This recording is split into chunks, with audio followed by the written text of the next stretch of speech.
Hi there, it's Carmen from Off the Hook Creative. Welcome to episode 5 of my series, Let's Get to It. Today I want to show you how to do the zigzag join. This zigzag join is a crochet join method, so you can use your hook, which is one of my favorite methods of joining, so you no need to get your darning needle out. It's quite quick and it's versatile. You can use your zigzag method for hexagons, to join hexagons, or any other shape motif that you have made. So today I'm just going to do 4 squares to join together.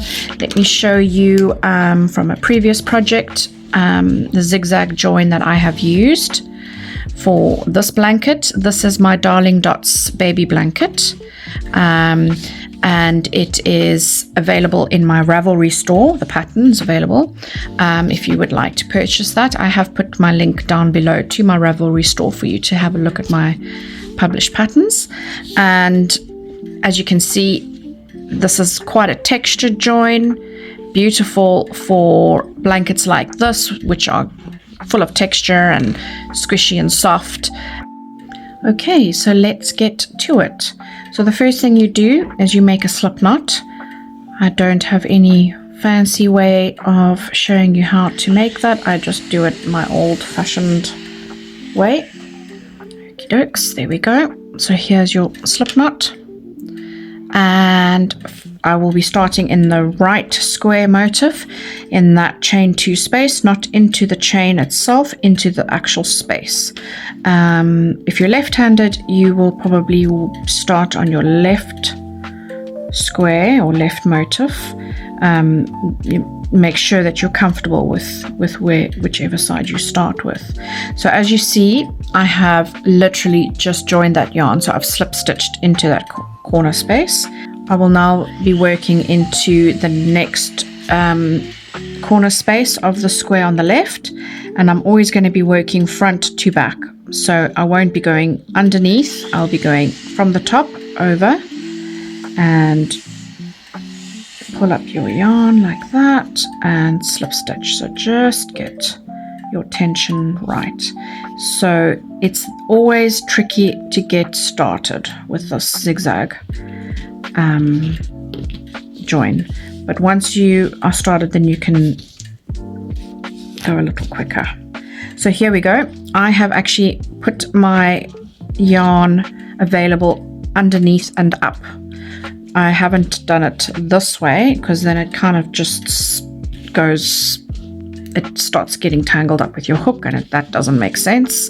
So you got to make sure your yarn is available to you and it's up through the top like that.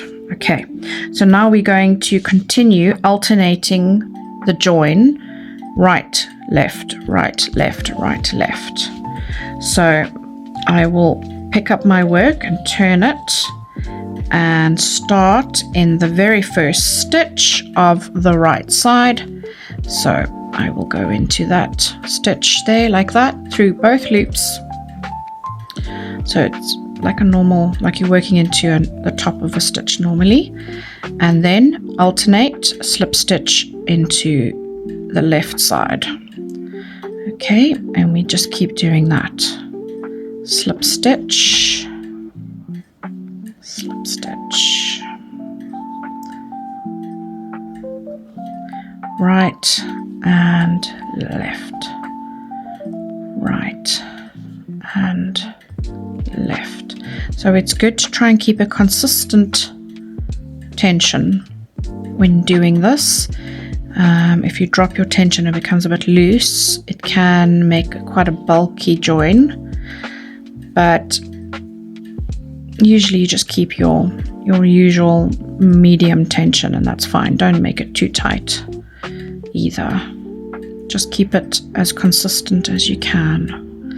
So it's so simple. Slip stitching from the right side and then back to the left side. Have a look at that. It's a beautiful join. Oops, I'm casting a shadow. There we go. Beautiful zigzag join. It really does add beautiful texture. and it gets quicker as you go along. And don't panic when you get to the end of your motifs, because it looks like we're completely way off, but we are fine. You'll see. Just make sure your stitch counts are even on each motif, and you can line them up perfectly. So there we've got our last stitch on the right side and our last stitch on the left side. So my tensions are gone a bit loose there. I just wiggled the hook and pulled my yarn to get the tension where I want it to be. Now we go into that corner space on the right side and corner space on the left side, like that. Okay, it does look a little wonky like this, but it all, once you start joining more, it all lines up, especially when you get to join the 4 spaces. Okay, so now we are going to join our next 2 squares. So starting again from on the right side, so make sure your yarn is available, don't get it lost behind your work. You go into that chain space like that.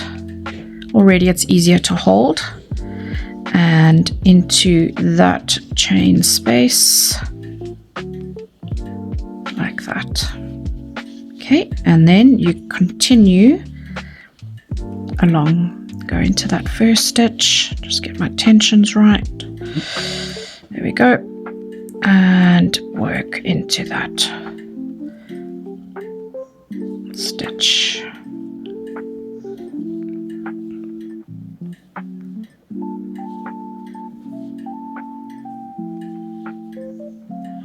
Like that. As you can see, it's the exact same method all the way along.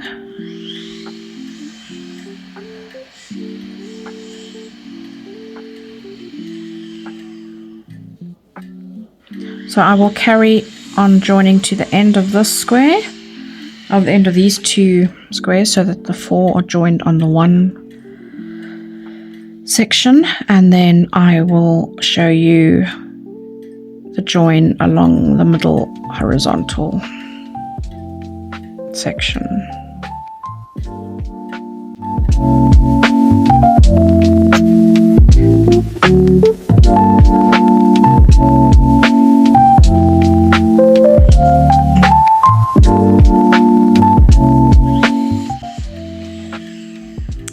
Okay, into those last chain 2 spaces like that. Oops. Okay. Okay, so now we're going to join this horizontal section of the squares. So I will turn my work and repeat the same method. Oopsie. Okay, slip knot, not really anything fancy. Okay, like that. So I have my slip knot like that, and I'm going to start in this right corner space and make sure your yarn is available again at the top, and slip stitch.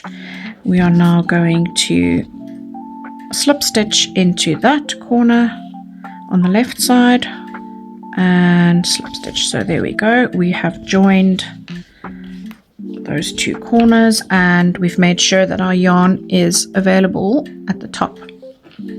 Again, working front to back, you will slip stitch into that first stitch on the right side. I don't know if I'm in the camera, there we go, I mean in the shot.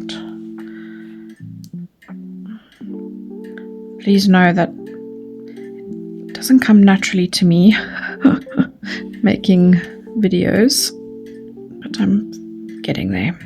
Okay, the right side and the left side slip stitch, right side slip stitch, left side slip stitch. So I will carry on until I get to the middle section, and then I will show you how I do that.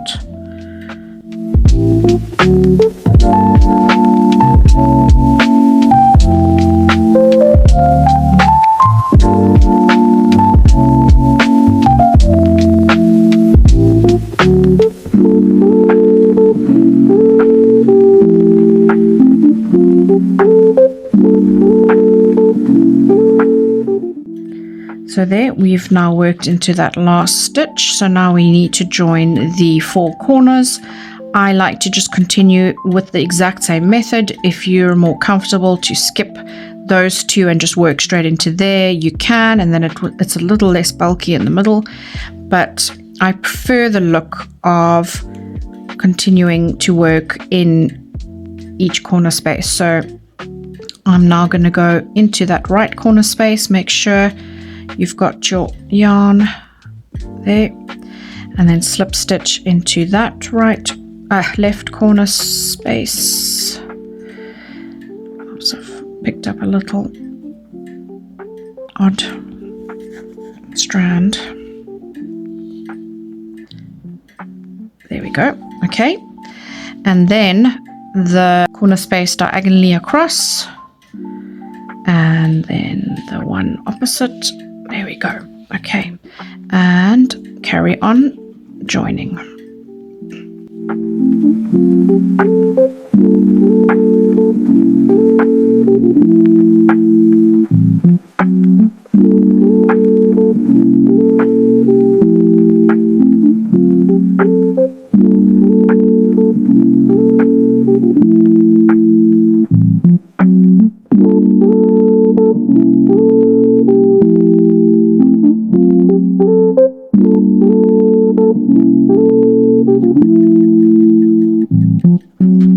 So there, we've worked into our last 2 stitches, and now we'll go into those chain 2 spaces and cut. There we go. So like I said earlier, everything lines up nicely when you carry on joining your next motifs. If you're only joining 4 like this, then you would add your border, and that would help also even out the edging. And there you have it, a really cute, lovely, easy and simple way to join your squares and get such an amazing result. So a lovely zigzag texture. I hope that this was clear and straightforward, and if you do have any questions, please just comment below and I can help you. If there's any other tutorials you'd like me to try to post, let me know. Please like, subscribe and share these videos with anyone that could benefit from them, and I hope that you will visit my channel again soon. I will be continuing to add more episodes to the series. Have a great day. Chat to you later. Bye.